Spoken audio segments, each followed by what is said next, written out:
Olá, pessoal, começando mais um M, o seu programa de empreendedorismo, marketing e entretenimento aqui na internet. Minha língua dessa vez quase que saiu da boca, literalmente. Meus amigos da bancada, André Scioli, Márcio Escudeiro, tem alguma coisa acontecendo? Já estão me perguntando se eu estou fazendo isso de propósito, para gerar comentário, audiência, se sempre na abertura eu faço isso de propósito. Não é de propósito, mas está parecendo, mas não é.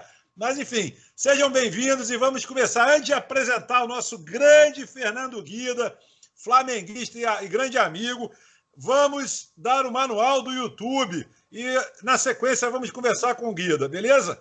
Por favor, minha bancada. Perfeito, meu amigo. Você que está aí vendo o Sandro enrolar a língua toda vez que começa a falar no nosso programa, no querido M, você que está aí todos os dias falando que vocês inventam isso, essas coisas, e não está inscrito, cara, decepcionante, hein? Decepcionante. Então, antes de você começar a assistir, se inscreva no canal, dê o like lá no nosso programinha, que vai estar excelente, eu garanto para você. Assina aqui onde você quiser que eu assine, esse vai ser incrível. E ativa o sininho para todas as vezes que a gente lançar um programa novo, você receber informação e assistir. Cara, você pode até não fazer, entendeu? Mas a tua internet vai cair na pandemia, meu amigo. Estou rogando essa praga em você hoje. Não é isso não, André? Não bastasse toda essa praga que ele roga, a praga dele é forte. Você vê que ele mora num lugar onde já está à noite. O ambiente é sombrio. Então, se você não se inscrever, não só a praga dele pega, como nós não responderemos nenhum comentário nem nenhuma pergunta. Se trata mal que não se inscreve. Agora, o que eu quero saber, exatamente, a gente tem que tratar mesmo. Agora, o que eu quero saber mesmo é o que a gente vai saber de novidade que vem por aí na sustentabilidade, na preservação do ambiente, que esse grande convidado que a gente trouxe vai mostrar para a gente. Fala aí, Sandrão. Verdade, estamos com o Fernando Guida, professor, consultor, membro da executiva, diretoria nacional e estadual do Partido Verde, um fera em sustentabilidade, como é que fala? Ambientalista, exatamente, um ambientalista e também de empreendedorismo com ambientalismo. Hoje o papo vai ser bem interessante. Guida, seja muito bem-vindo, meu amigo. A gente não se fala há muito tempo, mas você mora no coração. Gosto muito de você, você sabe disso. Eu sei, eu também gosto de vocês, e a gente não se fala desde a época do lançamento do seu livro, que eu tive o prazer e a honra de fazer o prefácio. É verdade. Muita doideira, cara. Muito tempo. E você não mudou nada, tá só mais animado pelo que eu tô vendo. Tá bacana. Vamos lá. Barba branca, meu amigo, barba branca, cabelo branco. A idade chegou um pouco, mas estamos aí firme e forte. Bom, eu vou passar a bola para o meu pessoal da bancada e, na sequência, a gente troca mais figurinha, conversa mais, mas eu acho que o André tem uma pergunta boa aí com relação a empreendedorismo, né, e sustentabilidade. Eu tenho uma pergunta, rapaz, que, dentro da minha ignorância, eu vou fazer finalmente para um ambientalista. A visão que eu tenho sobre o ambientalista, infelizmente, parece ser muito restrita. Quando eu vejo um ambientalista, quando ele vai lá na televisão, em algum canal, para mostrar algum problema que existe, o papel do ambientalista é basicamente puxar a orelha do governo, puxar a orelha de quem está fazendo coisa errada. O que mais um ambientalista fala? Conta pra gente aí, Fernando. Pô, cara, é uma pergunta interessante para a gente começar a conversa mesmo, porque tem os ambientalistas que trabalham na luta, no combate, né? Tem chamadas ONGs de combate, e tem os ambientalistas teóricos, tem ambientalistas de tudo que a gente quer é que tenha mais, né? Que a gente, por exemplo, nos currículos escolares, a gente pretende que não precise haver uma cadeira de meio ambiente, que todas as matérias se ocupem da questão ambiental. Eu, por exemplo, fui falando aí agora da área de administração pública. Eu tive a oportunidade de ser secretário, muitas vezes, secretário municipal de meio ambiente. Só em Niterói foram 8 vezes. Depois eu fui para Macaé, trabalhei no estado também. Eu sempre acho que vai ser muito bom o dia que não precisar ter uma Secretaria de Meio Ambiente. Que o cara da Secretaria de Obras faça as obras sem estragar os ambientes, que os empresários não precisem ser fiscalizados, que, enfim, que os próprios governantes não façam as besteiras que fazem.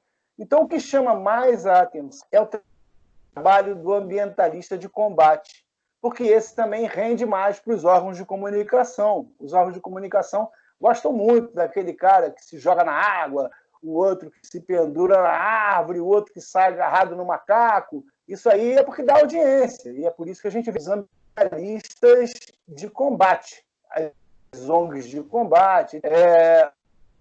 Mas hoje, por exemplo, eu participei de uma live com, no mínimo, tinham 10 pós-doutores ambientalistas tratando de biologia da conservação.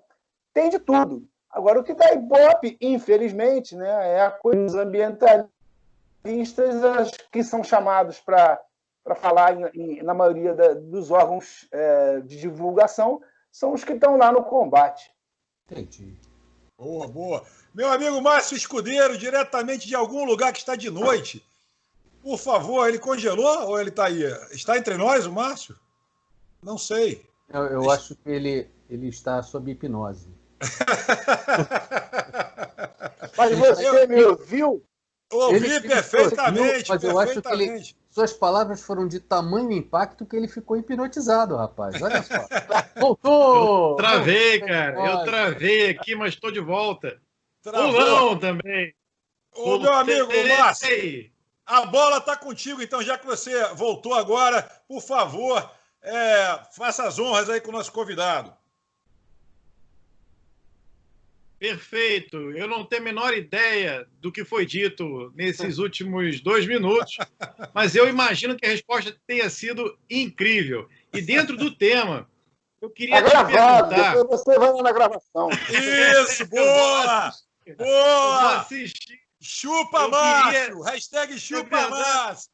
Mas eu assisto os programas, Sandro. Eu assisto, eu faço questão de viver, olhar se meu cabelo tá bonito, se eu tô falando bem. E eu ouvi os nossos convidados também, que é sempre trazem muitas coisas legais para a gente aprender. E dentro dessas coisas legais que a gente vai aprender hoje aqui e vai trocar ideia, eu queria perguntar o seguinte: a gente passou por um momento muito louco agora, né? Uma coisa inesperada, e muito se fala desse novo normal, de como as empresas vão se mexer para poder mudar um pouquinho alguns conceitos e resolver algumas questões que surgiram agora no meio dessa pandemia. Então, muita coisa se fala das pessoas ficarem em home office, das empresas terem menos espaços, né, físico para a quantidade de funcionários que tem. Isso acaba gerando também menos papel, né, menos energia, um consumo menor. E a gente viu que, nesses últimos tempos, lugares como Veneza, né, a própria Baía de Guanabara aqui, ficou incrivelmente transparente, uma água que vivia preta, né, cara? Só que muita gente, dentro desse cenário, começou a pensar numa certa utopia. Primeiro, de que isso era uma coisa que seria possível depois de uma volta à atividade normal, né, de ser mantida. E segundo, que parece que caiu sobre a gente uma culpa sobre a gente, que eu digo sobre economia, sobre desenvolvimento, sobre indústria, né? A gente está meio que destruindo o planeta. Mas, na verdade, a gente tem a necessidade, né, de gerar produção, de alimento, de bens de consumo. Então, tem que haver um equilíbrio. E as empresas, no futuro, deverão pensar talvez mais nisso, sim, mas não com esse radicalismo, né? Poxa, é muito melhor dessa forma. Essa forma não existe. Existe algum pensamento, alguma estrutura dos ambientalistas voltada para esse novo normal? Olha, a sua pergunta foi colocada de forma inteligente, porque é um tema que está muito recorrente, e não as perguntas que me são feitas a respeito disso nunca são feitas com esse enfoque. Esse enfoque quase perverso da sua fala me leva a pensar em algumas outras coisas também. Eu falo em quase perverso, não que você seja o perverso, mas é o sistema que é perverso. Mas ele também é perverso. Aí eu não posso segurar. Não. Aí a Mas gente a questão não pode é que perder a brincadeira. sistema... Não pode perder a brincadeira. Piada não pode. O sistema, cara, o sistema é perverso. E vocês estão me ouvindo aí? Vamos, sim. Então tá legal. É porque apareceu aqui que a conexão não estava muito boa. Sim. O sistema é perverso porque a gente precisa dele, mas ele acaba trazendo problemas outros muito mais. Quando a Baía de Guanabara começou a ficar limpa, chegou um pessoal para dizer que era um problema de marés, de lua, de maré. Eu falei, pode ser de lua, de maré só, rapaz. Não é nada de... Não, de vez em quando tem essa maré, aqui a água fica melhor na Bahia e tal. Aí eu comecei a elencar. Eu discuti muito isso no Twitter. Meu Twitter, eu mexo muito no... Eu comecei a discutir com um monte de gente no Twitter e também internamente no partido e em outros grupos de ambientalistas que eu participo também.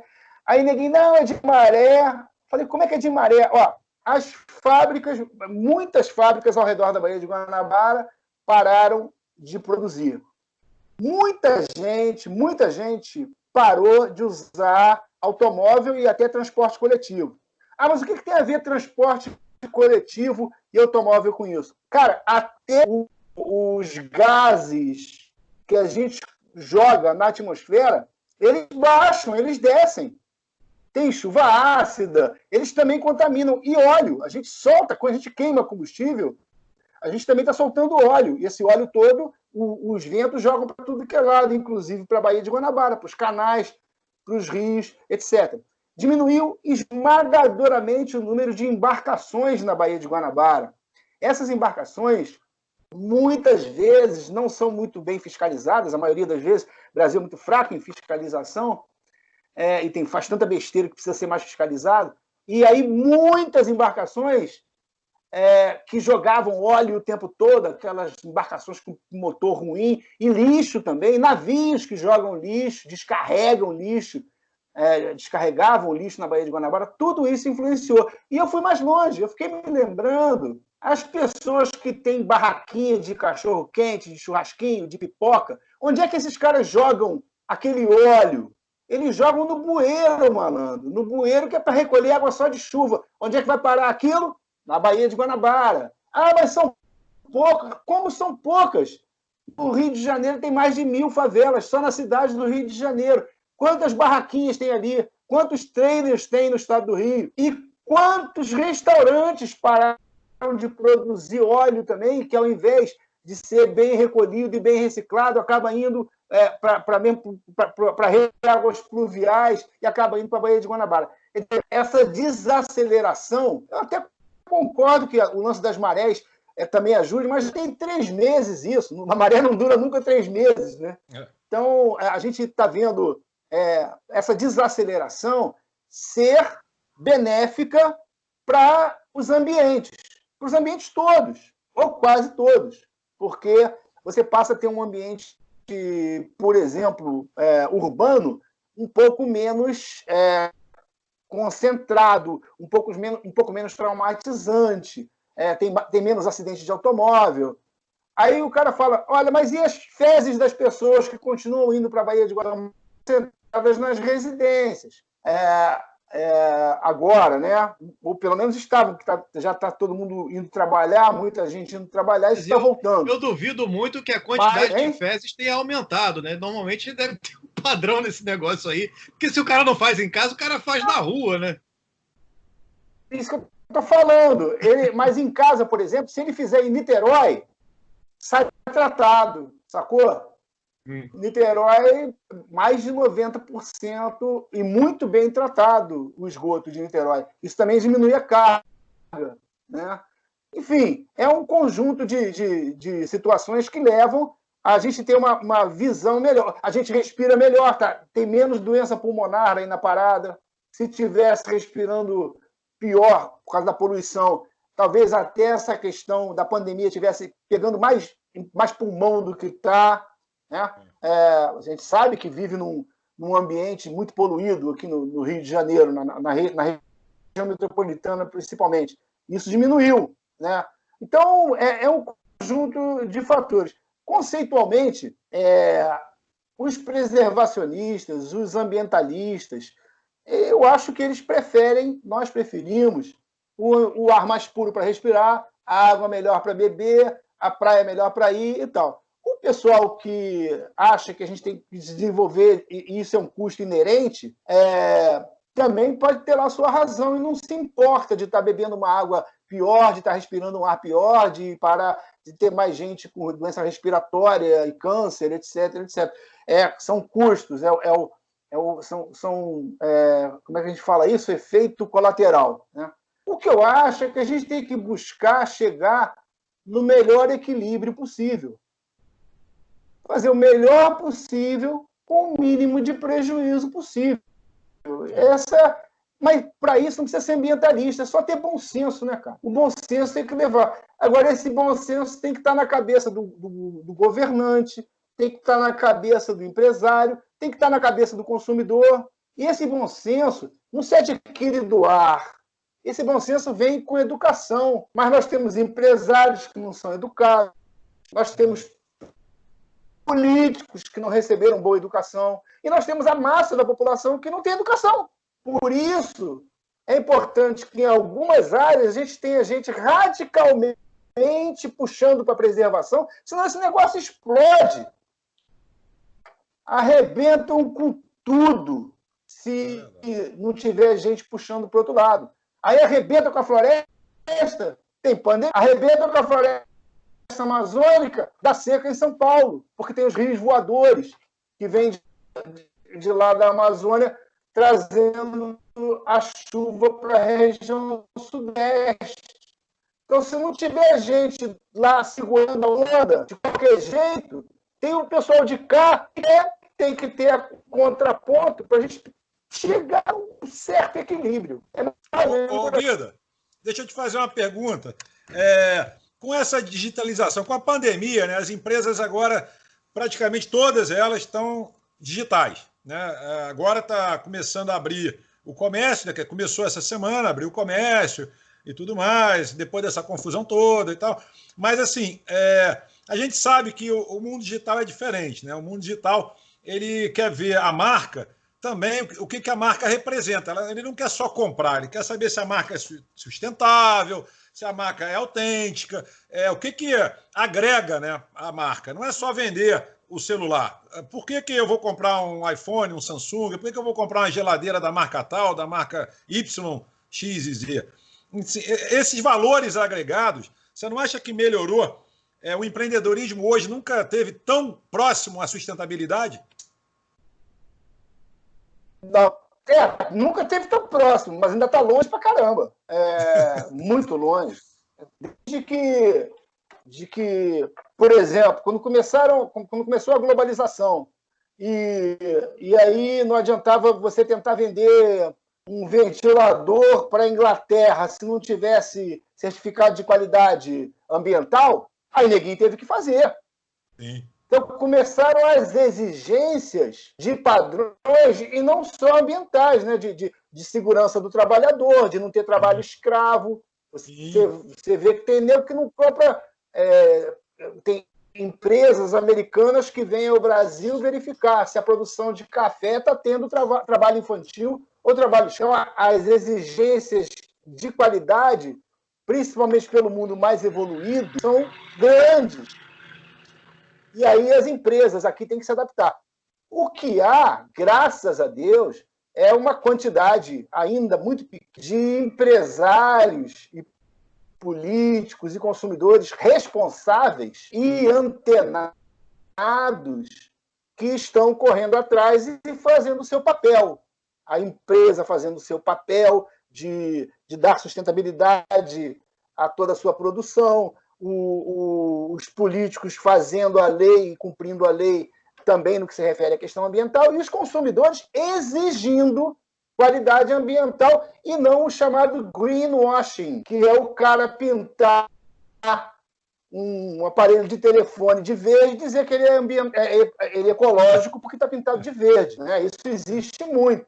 Mas já tem o consumidor que está exigindo o certificado. É o mesmo cara que prefere comprar comida orgânica. É o mesmo cara que se sair na televisão que aquela marca está usando trabalho escravo na Índia, ele não compra mais aquela marca. Entendeu? É por aí, não compra mais aquele chocolate que planta cacau com escravo na África. Ele não compra mais, se sair a denúncia. Então existe isso. Só que tinha que existir muito mais, não no Brasil como no mundo. Mas no Brasil, nós estamos muito longe dessa conscientização. A pura verdade é essa, porque os nossos índices de educação aqui são péssimos. E a educação é de péssima qualidade. A educação é de baixa quantidade e de péssima qualidade. E é essa educação que forma vereador, prefeito, governador, presidente da República, empresário e consumidor. É a mesma educação, né? Todo mundo querendo dar o seu jeito lá de se dar bem e acabou. Verdade. Meus amigos da bancada, vocês querem tomar uma água ou querem encaixar outra pergunta? Não, eu queria... Audiência. Essa pergunta, deixa eu aproveitar só essa deixa aí do Fernando, depois a gente bebe água. Fernando, você colocou muito bem que a gente está anos-luz atrás dos grandes players internacionais em termos de processo de reciclagem, de cuidado do meio ambiente. Eu fiquei muito bem impressionado com um vídeo que eu assisti sobre os 99% de lixo reciclado que existe no Japão. Inclusive, tem 1% que eles estão tentando trabalhar agora para conseguir. Só para a gente ter uma noção, aqui nem lixo seletivo a gente ainda trabalha, infelizmente, nos grandes centros.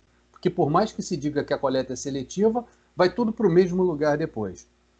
Daqui a quantos anos, se a gente tiver uma pegada forte agora, uma conscientização dessa população, que seja através de uma educação de melhor qualidade, em quanto tempo a gente vai chegar a ser um Japão nesse aspecto? No mínimo 10 anos. A gente está no mínimo 10 anos atrasados, talvez um pouco mais. Eu me lembro que eu estive na Holanda, na Holanda foi, não sei, uns 15 anos atrás.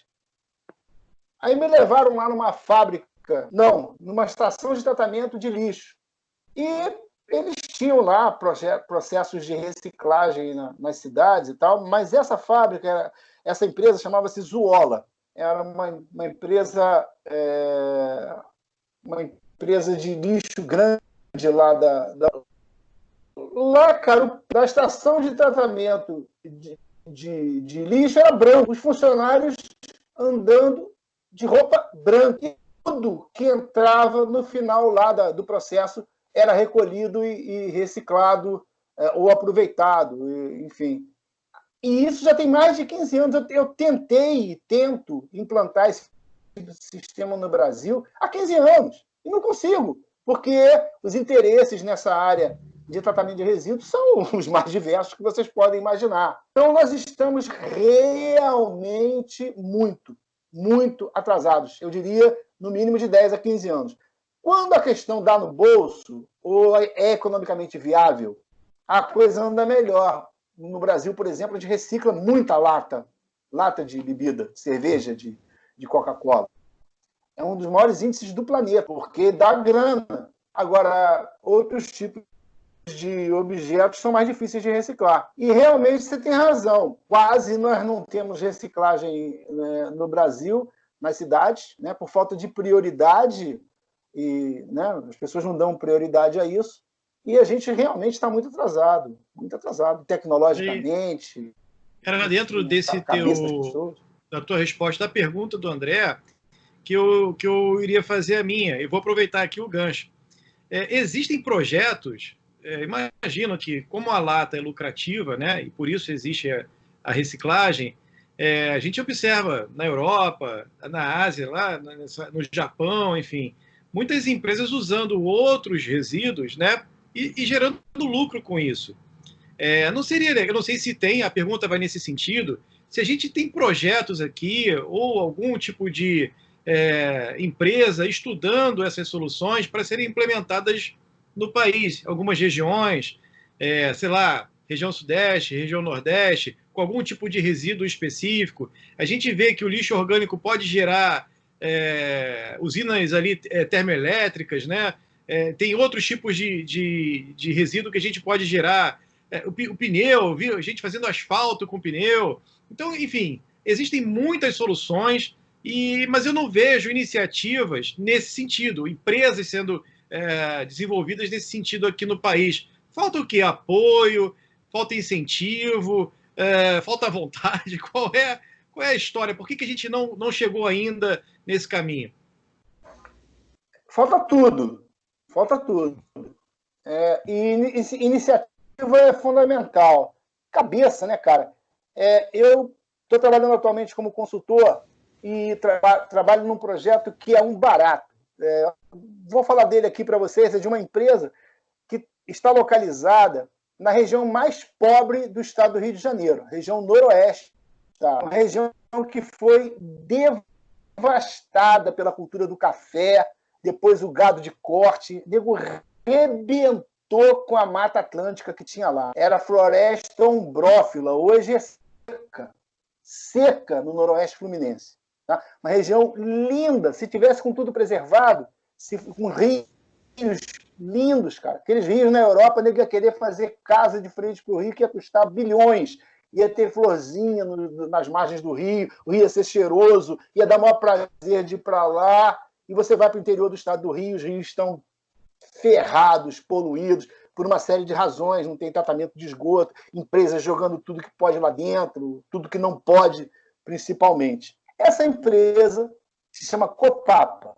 Ela fica numa cidade chamada Santo Antônio de Pádua, no noroeste fluminense. É um município grande pra caramba, e com lugares lindos lá.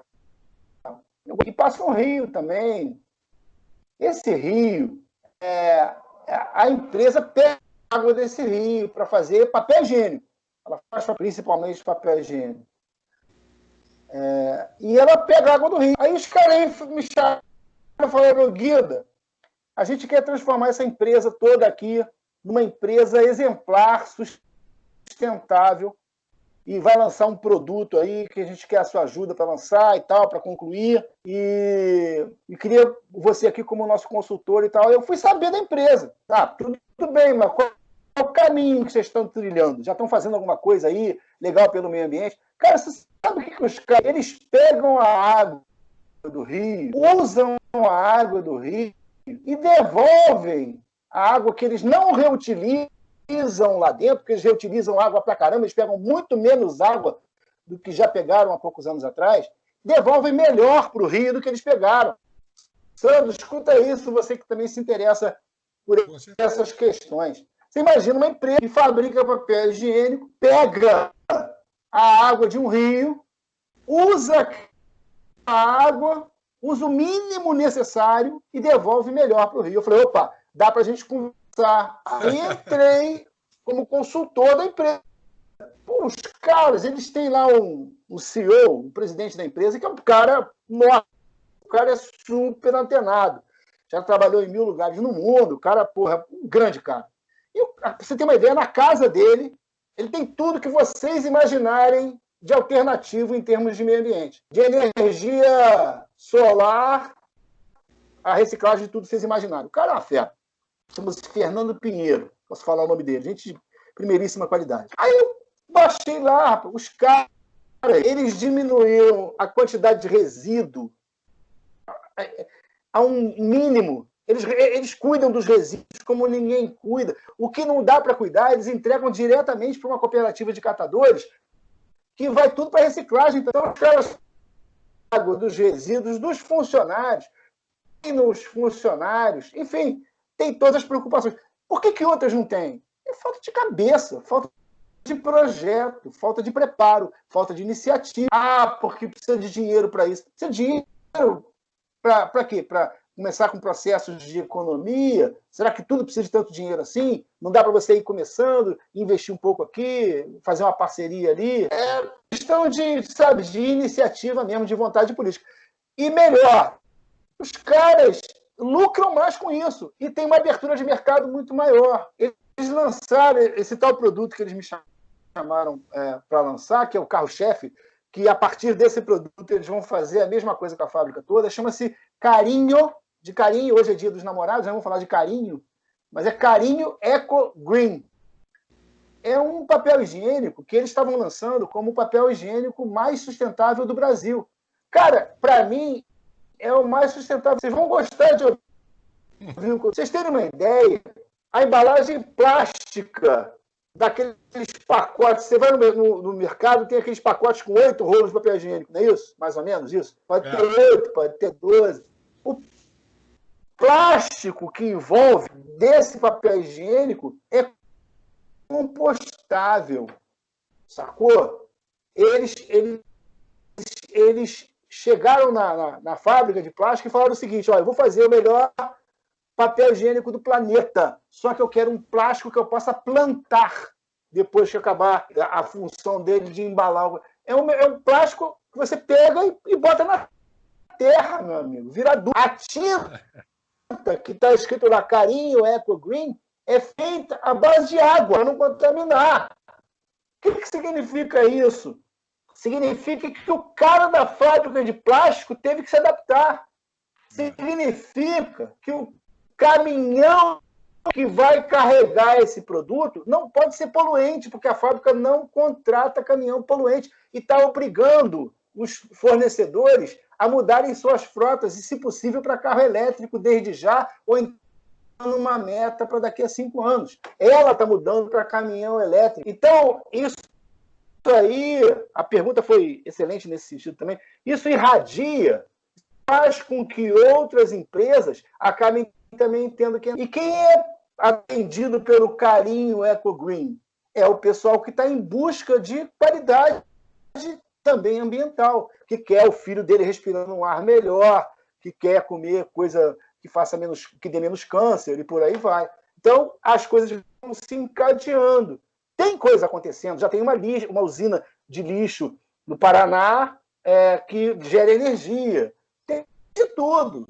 A energia eólica está avançando, a energia solar também está ficando mais barata, mas ainda estamos ainda muito atrasados. Falei pra caramba, né? Desculpa. Meu amigo Guida, não é mas o assunto é bom. A gente fica aqui escutando, nem interrompemos, porque o assunto é muito legal. E eu vou aproveitar agora que você chegou na conclusão para a gente fazer um momento de atender a audiência, que nos mandam, né? A nossa audiência, os inscritos, nos mandam algumas dicas, nos mandam alguns posts, e a gente também dá uma olhada no que está em alta, qual é o hype que está acontecendo na internet hoje. Por exemplo, só para a gente dar uma respirada, a gente volta de novo com as perguntas para o Guida. Por exemplo, aqui, ó, eu separei alguns.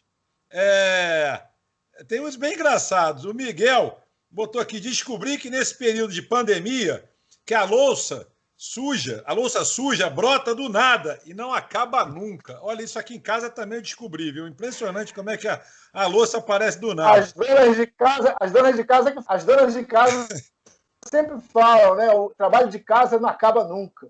Pois é, e nessa pandemia, então, meu amigo... Pô, agora todo mundo é dono de casa, né? Todo mundo. Dono de casa. Eu ia falar isso, eu também.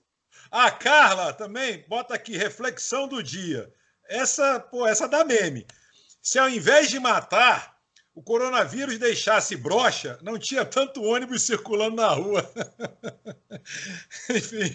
Mas tem uma coisa que o brasileiro é machão, né, cara? Não é?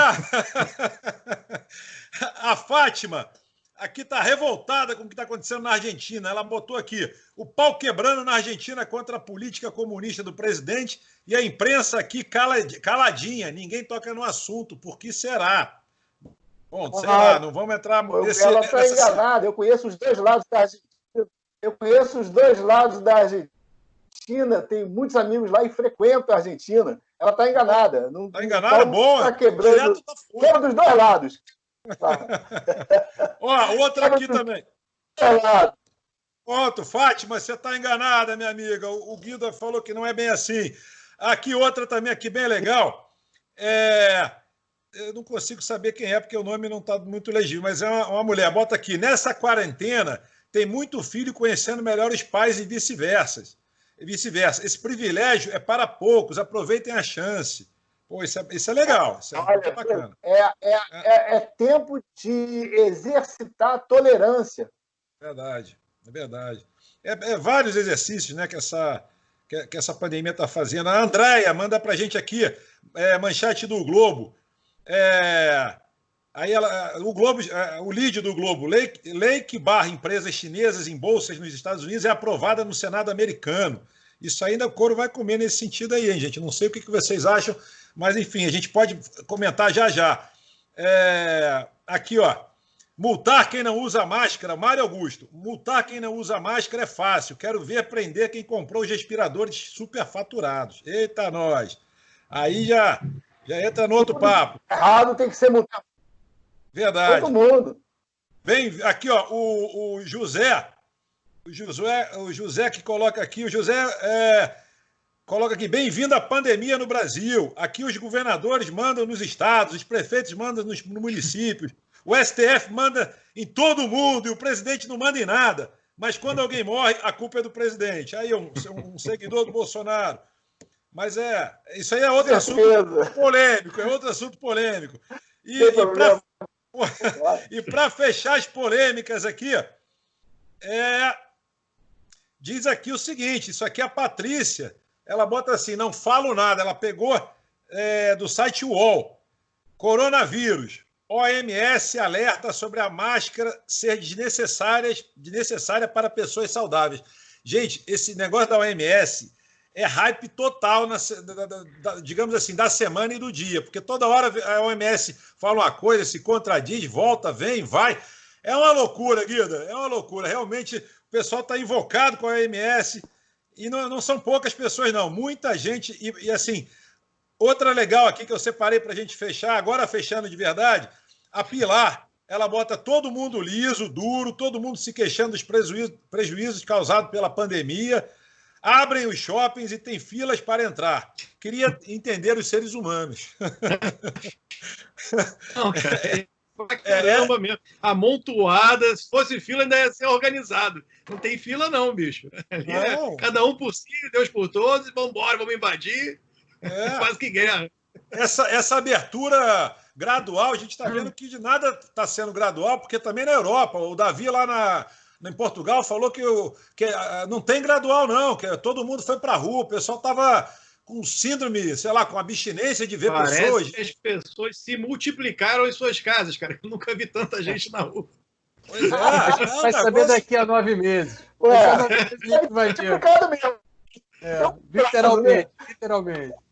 Bom, mas enfim, atendemos a audiência. Eu queria fazer uma pergunta para o nosso grande Fernando Guida, que é a seguinte: há muito tempo atrás surgiu aquela questão do crédito de carbono e foi um negócio que mobilizou muitas empresas, né? Muita gente investiu nesse mercado, como se fosse como um grande mercado, um mercado que seria muito...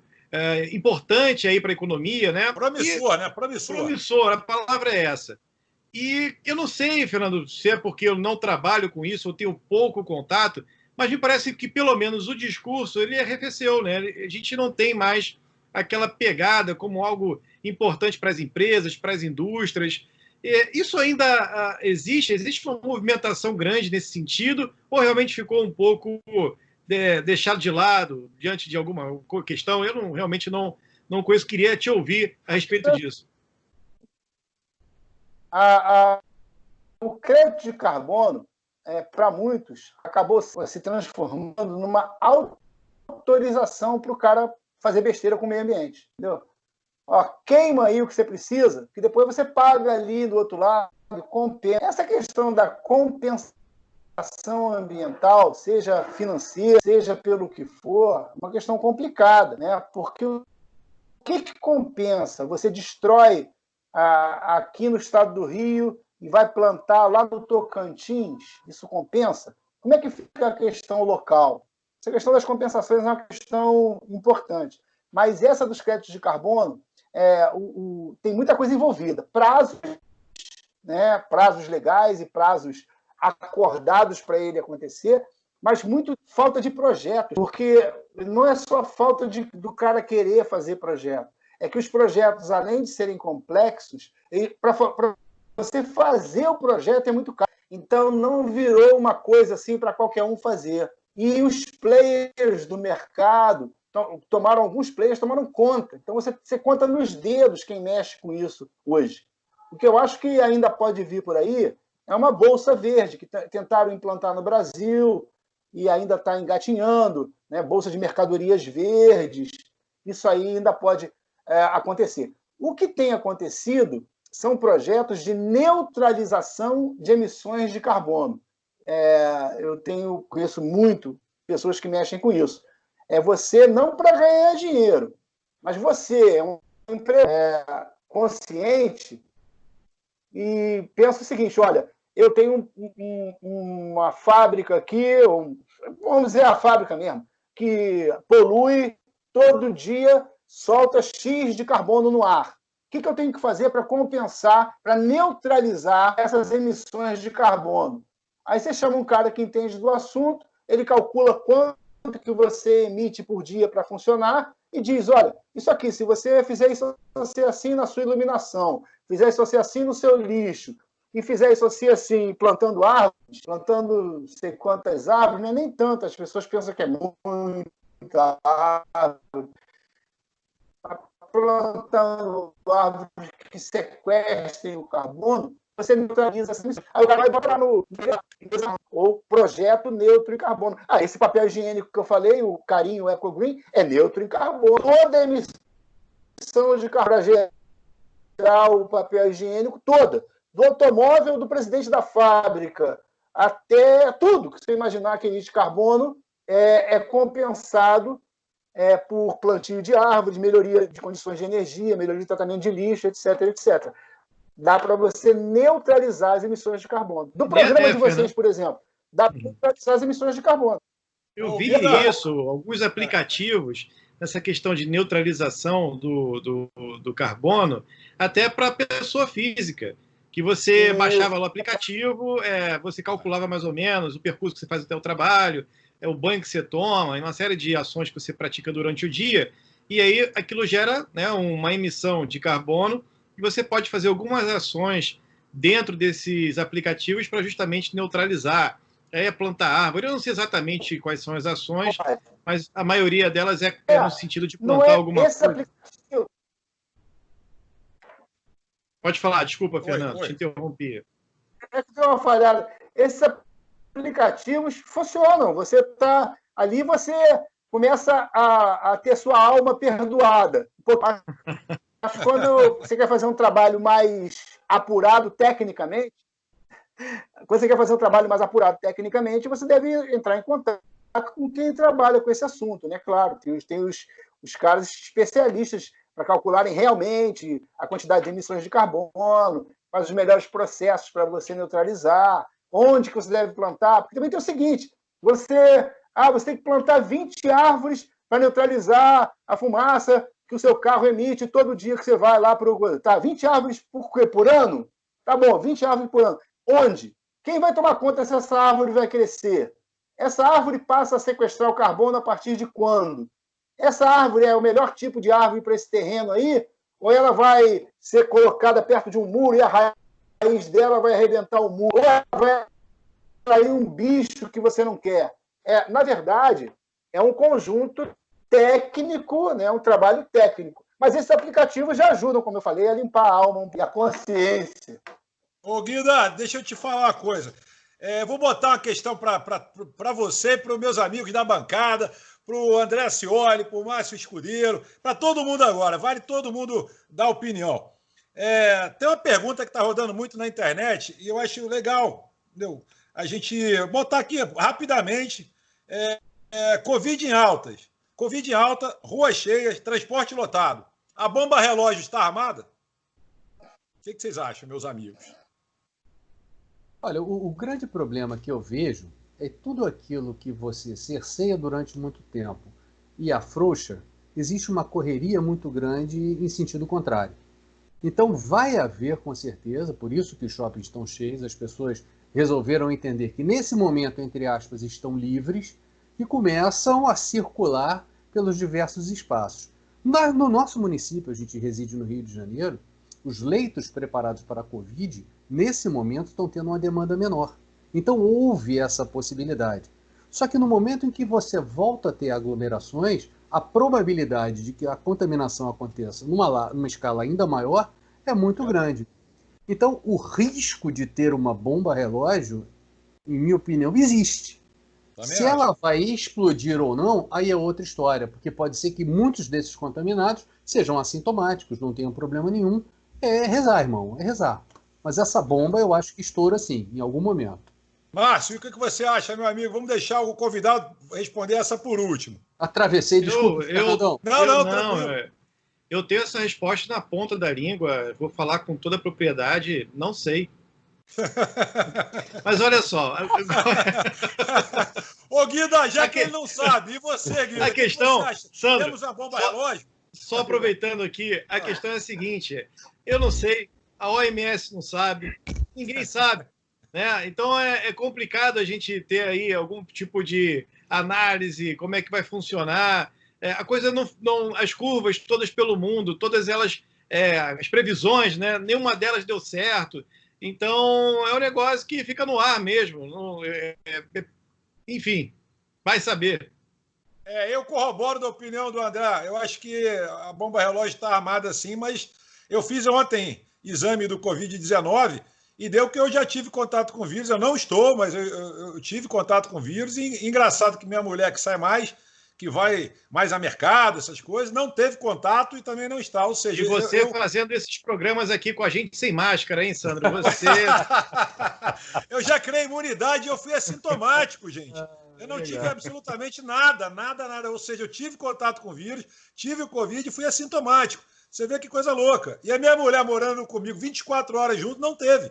Ou seja, até essa coisa da contaminação. Da contaminação, como é que eu fico 24 horas com uma pessoa e a pessoa não teve? E tem outros casos que é possível. Entendeu aquela parte do não sei? Acho que ninguém sabe, cara. Um negócio...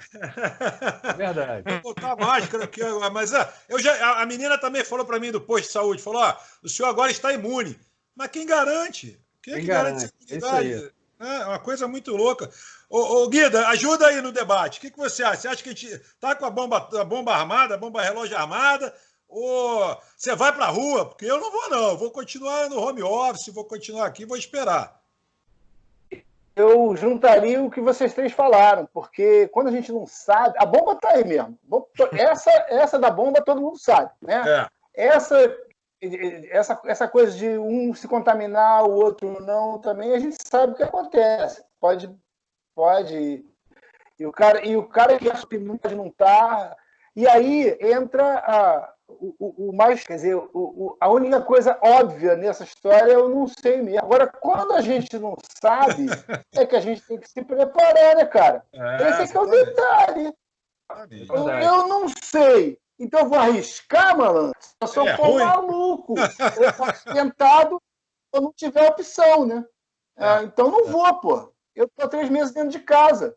Eu não sei. A OMS também ainda tem que aprender muita coisa. A ONU, o presidente da República, todo mundo tem que aprender. A moça lá que disse que você está imune, todo mundo tem que aprender. Ela fala uma coisa agora que pode estar valendo amanhã. As pesquisas científicas rolam diariamente. Então, enquanto não tem o remédio direito, enquanto não tem a vacina, é o não sei. O não sei funcionou, sabe para onde? Para Nova Zelândia, que zerou e fechou a fronteira. Verdade. Fica em casa e acabou. Zerou e fechou a fronteira. O não sei funcionou. É assim que funciona.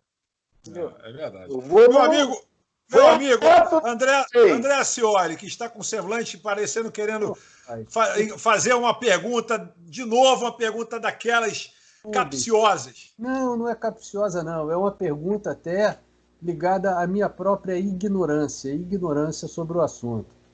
Há pouco tempo, diria que um mês e pouco, foi muito noticiada a saída dos Estados Unidos do Acordo de Paris. O Acordo de Paris tinha, por pressuposto, realmente a preocupação com o meio ambiente e tal. Quais os impactos que você imagina que possam ocorrer da saída dos Estados Unidos? Outros países vão sair? O Acordo de Paris morreu? Houve um retrocesso tão grande assim na política internacional em relação ao meio ambiente? Qual o impacto que nós aqui no Brasil vamos ter? apesar do presidente americano, não. Porque nos Estados Unidos funciona muito a Constituição de cada estado, né? Então, o presidente sai, mas a Califórnia entra, entendeu? Então, não tem problema, não tem tanto problema. Tem muito mais impacto político e tal, aquele jogo de cena, mas não tem grandes impactos, porque todo mundo sabe, cara, que o mundo está gerando pandemia, que a temperatura está aumentando, que o mar está subindo. Eu vou negar isso só se eu for doido. Ele é meio doido mesmo, então deixa ele lá. Enquanto Mas, Fernando, quiser ele lá, deixa eu botar uma pimentinha nesse tempero aí. Um dos argumentos da saída é a questão da reciprocidade, né? Que se cobra muito dos Estados Unidos e se cobra nada da China, por exemplo, que é o país que mais polui hoje no mundo, né? A indústria chinesa cresceu muito, enfim, tudo que é fabricado no mundo vem da China. Meu telefone, minha camisa, meu sapato, tudo vem de lá. E não existe a cobrança tão intensa como há, por exemplo, na indústria norte-americana. Esse é um dos argumentos dele.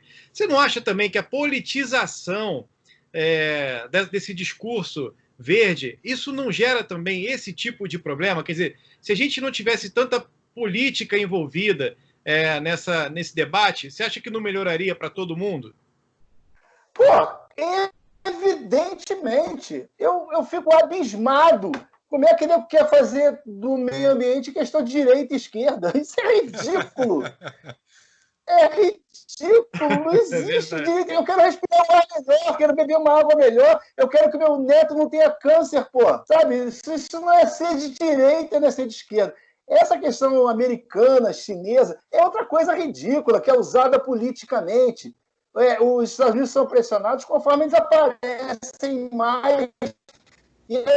E as pressões lá são internas também, porque lá não tem só poluidor. E a gente sabe muito menos da China, muito menos da China, e os Estados Unidos estão vendo análise aparecendo e tal. Então o cara usa isso politicamente. Mas você tem toda a razão. O uso político da questão ambiental é primário, é anti-evolução. O mundo, com essa pandemia, vai dar uma evoluída, porque muita gente vai evoluir. Muita gente vai evoluir. Mas ainda fica faltando uma parte enorme, cara.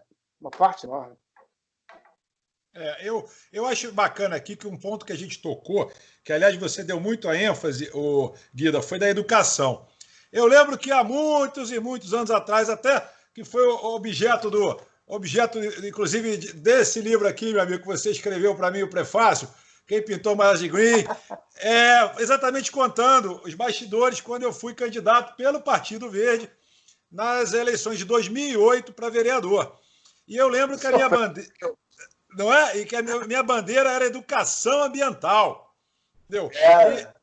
A educação ambiental. E eu acho isso, continuo achando cada vez mais de lá para cá, né, já se vão 12 anos, e eu continuo achando a educação ambiental fundamental, inclusive fundamental para a criança, entendeu? Começar lá na base, crescer com essa mentalidade. Então, assim, eu acho que piorou, viu? De lá para cá não melhorou, não.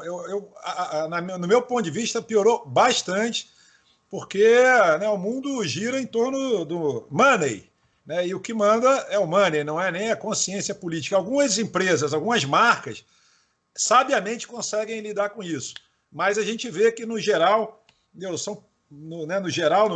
na visão macro, são poucas as pessoas e as empresas, os governos que lidam melhor com isso.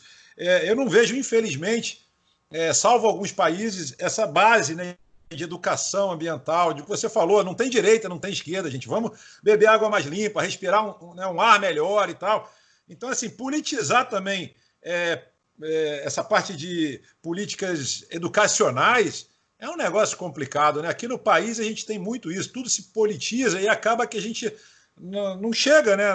Eu me lembro que quando eu era criança, a gente estudava no colégio Educação Moral e Cívica, ou SPB, umas coisas que não existem mais, mas por que não ter uma cadeira de educação ambiental? Nós aqui falamos falamos como professores, até André é professor, você é professor, eu também. O Márcio, não sei se já foi professor ou é professor, mas enfim, mas sabe da importância, né, do que a gente está falando. Sandrão, deixa eu, antes do Fernando falar, me ocorreu agora que talvez, né, a gente tenha um problema muito grande. As crianças podem ser educadas, mas os pais das crianças não são educados. Verdade. E o grande exemplo vem de casa. Né? Então a gente vê, por exemplo, pai jogando lixo pela janela do carro, jogando lixo no chão. E a criança vai absorver, por mais que ela tenha o contato teórico, ela vai absorver as informações que o pai passar para ela. Então é uma questão de educação muito mais séria, e aí o Fernando colocou muito bem quando falou das empresas. Meu amigo, a gente não vai consertar nada enquanto não doer no bolso. Infelizmente, mesmo sendo pessoas físicas, a gente tem que dar um jeito de fazer com que as pessoas paguem por esses abusos que cometem contra o meio ambiente. Não tem jeito. Desculpa, Fernando. É porque eu vi os pais, eu vejo que meu filho tem. Ele tem essas aulas, né, de orientação para o meio ambiente, e ele fica revoltado quando vê alguém fazendo alguma coisa errada. Mas tudo bem, ele cresceu num ambiente onde nós temos essa preocupação. Ele fica indignado como as pessoas não preservam o meio ambiente. Agora, junto com ele, na mesma sala, tem um monte de crianças que não necessariamente têm a mesma visão. Cara, a questão é, como o Sandro estava começando a colocar, depois ele voltou. A questão é mais abrangente ainda. Né? O mundo evoluiu. Hoje a gente não queima mais ninguém em praça pública, não crucifica, né? Calma que tá voltando. Tá quase lá. Não apedreja em praça pública. Né? Deu uma evolução em alguns lugares. Isso é pontual. O mundo evoluiu. Não vamos dizer que não evoluiu. Né? Enfim, né? Não tem mais luta de espada. Essas coisas. De vez em quando ainda queimam alguns nos pneus e tal. Mas é pontual. Na verdade, é pontual. O que eu vejo para acertar a situação, e aí a gente pode entrar com fiscalização, com cobrança de taxa, com doer no bolso e tal, mas eu vou mais longe ainda. É uma questão de formação geral. Porque o garoto absorve o linguajar da família. Uhum. Se a família fala palavrão o dia inteiro e o cara é grosso o dia inteiro, ele absorve tudo da família. Perfeito. O ambiente influi na pessoa. A pessoa influi no ambiente também. Se você mantém um lugar limpo, né, você está influenciando naquele ambiente.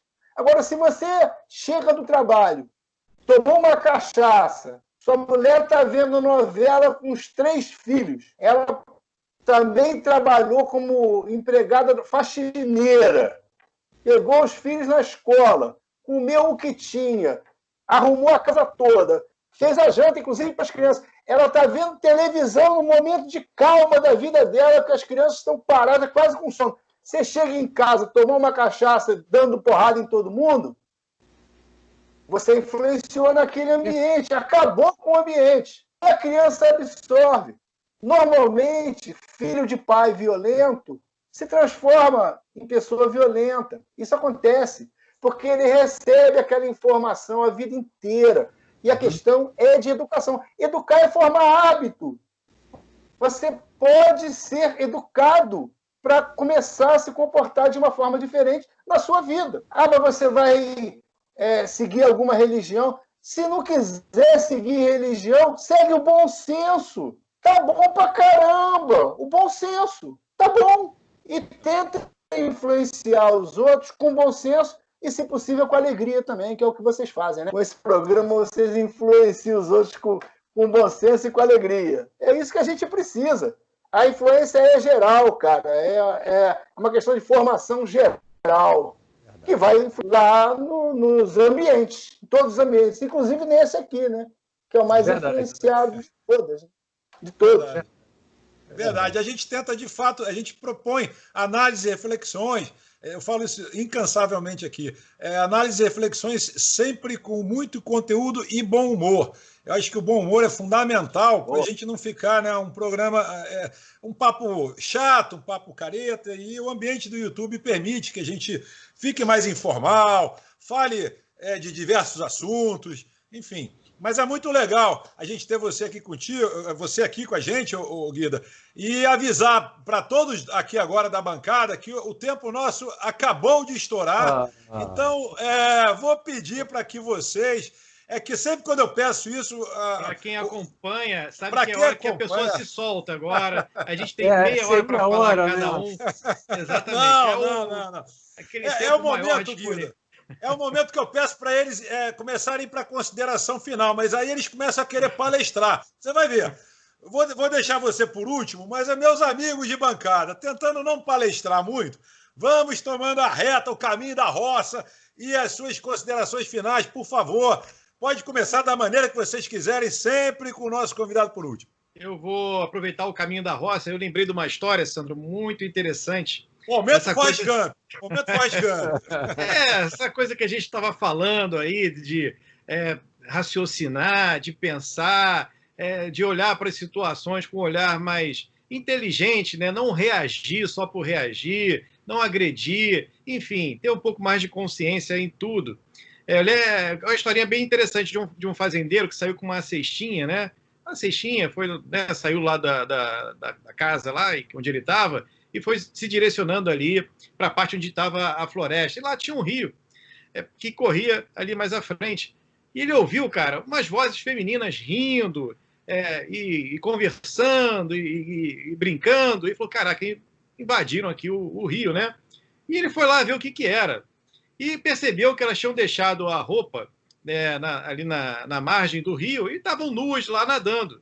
E aí ele chegou lá fazendo gesto para elas saírem de lá, porque a propriedade era dele, enfim, né? Mas mandando elas saírem e tal. E elas foram ao contrário, né? Nem perguntaram por que, foram nadando mais para o fundo, lá para a parte mais funda do rio.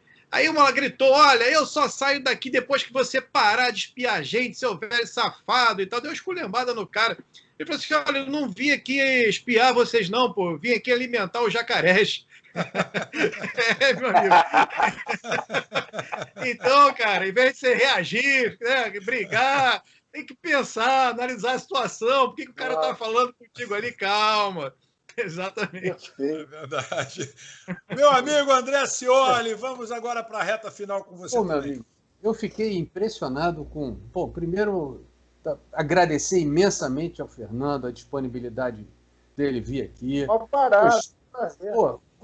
Gostei muito da história, do processo do papel higiênico para bumbum verde. Eu achei isso fantástico. Eu achei show de bola, né? E eu acho que fica uma mensagem desse grande bate-papo que a gente teve, que o Fernando deixou para quem assiste a gente. Você que está começando a sua carreira, você que está começando a tua vida dentro do mercado, se liga em todos os aspectos relacionados à preservação do ambiente. Porque você não vai ter futuro, e nós não teremos também, se de agora essa semente não for plantada na cabeça de cada empreendedor, de cada empresário, de cada um dos consumidores que estão no nosso mercado. Então, obrigado, Fernando. Obrigado, meus amigos de bancada. Foi um prazer mais uma vez estar com vocês. Grande prazer. Meu amigo Fernando Guida, agora é sua vez das suas considerações finais. Foi um prazerzaço tê-lo aqui. Rapaz, eu tenho participado de muita live. A maioria são lives chatas pra caramba. Essa live foi muito legal. Muito boa, adorei. Me chamem sempre que quiserem tirar uma onda comigo. Rir da minha cara, fique à vontade, porque na boa, gostei muito, sabia que ia ser descontraída e ainda mais com o Sandro à frente, né, puxando aí a cordinha, mas gostei até da opinião do não sei, porra, super relevante, foi a vencer o concurso. E a sua mensagem para os empreendedores também foi fantástica agora no final. Contem comigo sempre, sucesso para vocês e para o programa, valeu. Obrigado, Guida. Sempre bem-vindo. Valeu. Obrigado, minha bancada. Tamo junto. Valeu, rapaziada. Grande abraço. Valeu. Valeu. Muito bom.